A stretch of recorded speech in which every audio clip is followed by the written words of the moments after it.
The real super drunk bids you welcome to Segaiden episode 77. Have a nice day.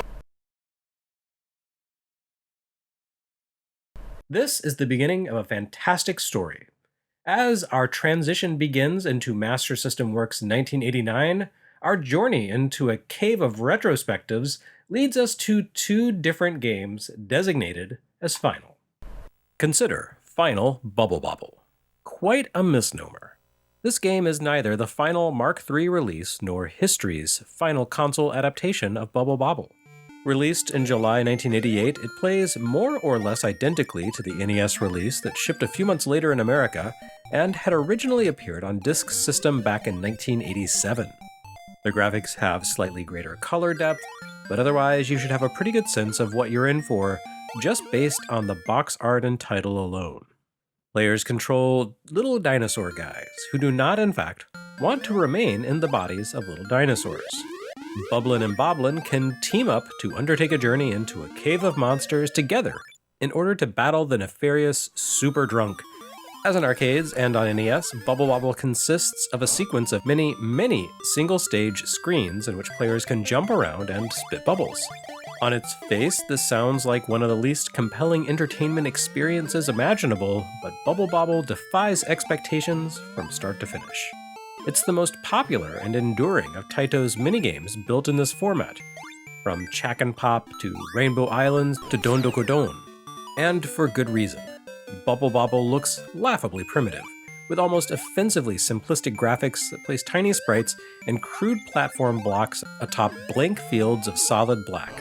And its play options seem about on par with the visuals, allowing your little guys to hop and spit bubbles, and not much more than that.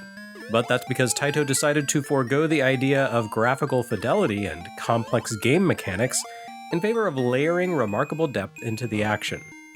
Bubble Bobble's icon-based bonus system operates under a sophisticated progressive seed system that bases the goodies you receive on hidden factors like the number of button presses you've input and the enemies you've destroyed, and the Dino Guy's bubble-blowing power, which initially appears to work in a highly straightforward fashion to trap and destroy enemies, catch an enemy in a bubble, then pop the bubble to burst the enclosed foe and turn it into a bonus icon, actually possesses the potential for complex interactions, like the way they can double as platforms and will crowd one another in predictable ways when they flood a narrow space. Add to that the way Bubblin' and Bobblin' themselves interact with platforms, the addition of flowing water, special bubbles that you can burst to unleash special attacks along a horizontal line, and more, and you have a game that begs to be explored and mastered.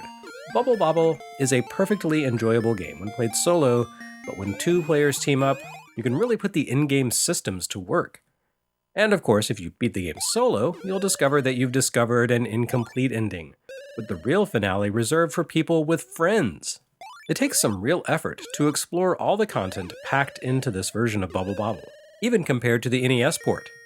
The core game spans 100 stages, but collecting 3 hidden crystal balls along the way will open up an additional 100 levels beyond the final battle with Super Drunk, which, according to strategywiki.org and a few other sites, differ from the NES game's Super Bubble Bobble stages.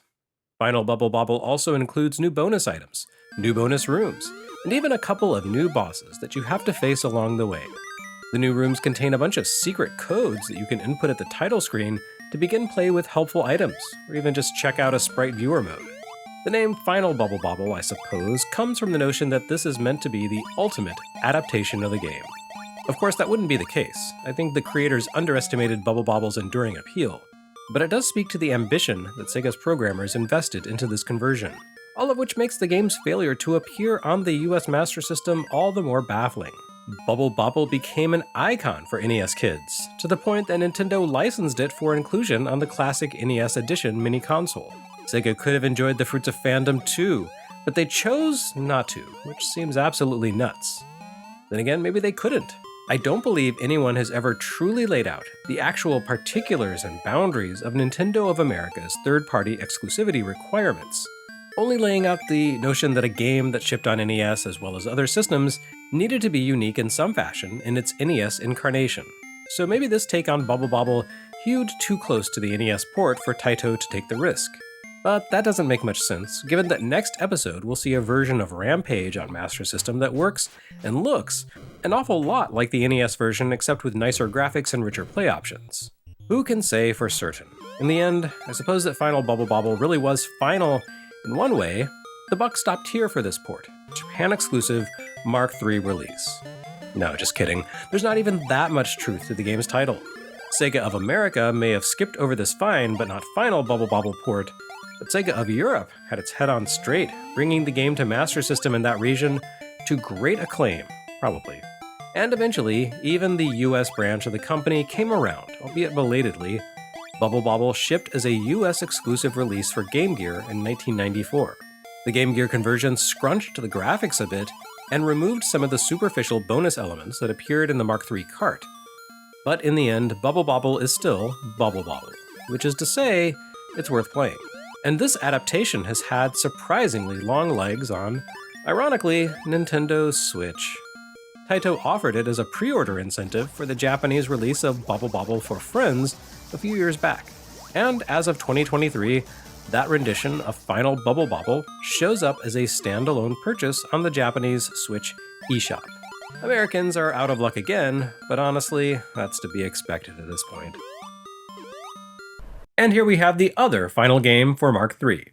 Although this time, final isn't in the title, just the chronology. Bomber Raid has the extremely small, and if we're being honest, rather meaningless distinction of being both the final game released for the Japanese Mark III and the first game released in the US in January of 1989.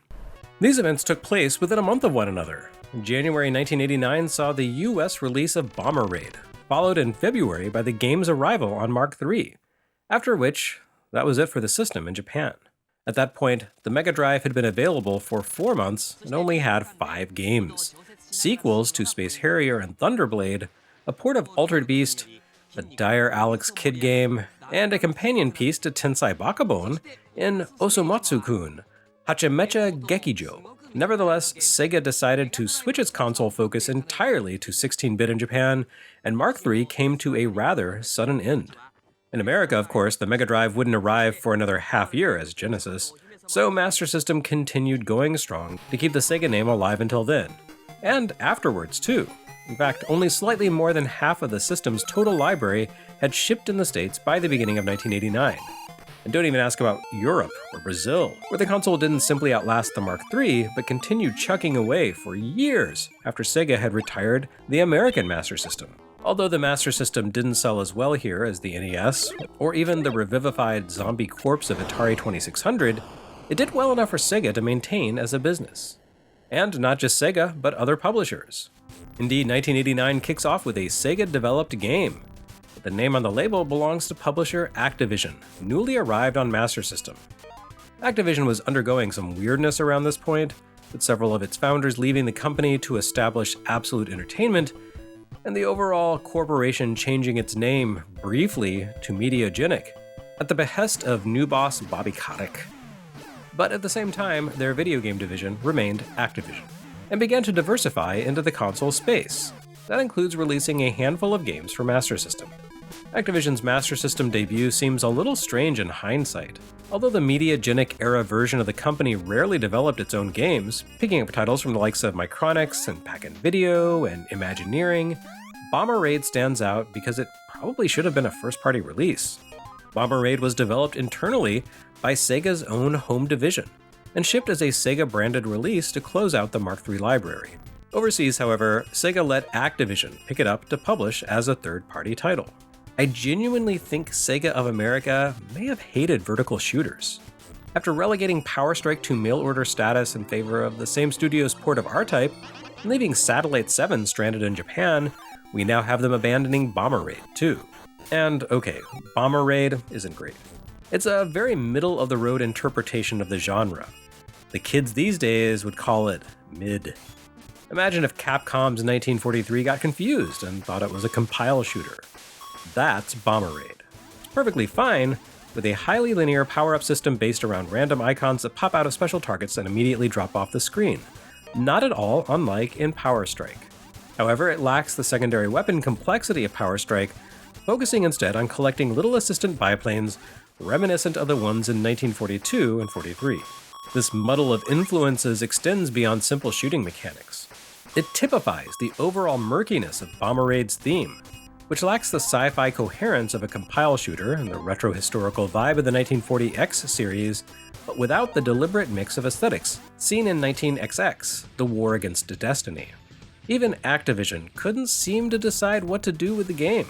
They emblazoned the cover with a painting of Lockheed Martin's iconic SR-71 Blackbird stealth bomber, which, like the F-14 Tomcat, had become a pop culture icon in the 1980s as it hurtled toward decommissioning in favor of more advanced models. In-game, however, you definitely do not control a Blackbird. Instead, you fly in a World War II-era prop plane reminiscent of a Lancaster, which gives the game a retro vibe that never quite pays off. You'll find a lot of 1940X-inspired elements here, like the formations of red enemy prop planes that fly around you, and the oversized enemy bombers. But again, these lack consistency or coherence. Since you control a bomber, the enemy fighters tend to be smaller than you. But then you face bosses that resemble comically oversized planes in the same spirit. This made sense in something like 1942, where you controlled a P-38 single-man craft, and the oversized boss planes were in fact bombers. But here, the fact that you already pilot a bomber means the giant planes are basically the Shield helicarrier, dolled up to look like something that should be flying raids over Dresden. I realize this doesn't really matter all that much, but it does speak to the slapdash approach the game takes to its theme. Half the enemies you face are retro planes, while the other amount to abstract geometric shapes that would feel at home in Xevious. The lack of coherence gives Bomber Raid a sort of perfunctory feel, like a game that was created to fill in a gap in the publishing schedule, rather than inspired by some innate passion on the part of its creators. Sega's devs had proven they could do better than this, so maybe it's not so strange that the company decided to pass on it for US release.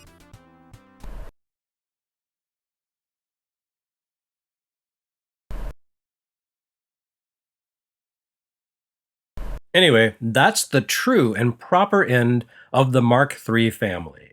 Next time on Segaiden, we enter 1989 in earnest and begin the exciting march to the launch of the Sega Genesis.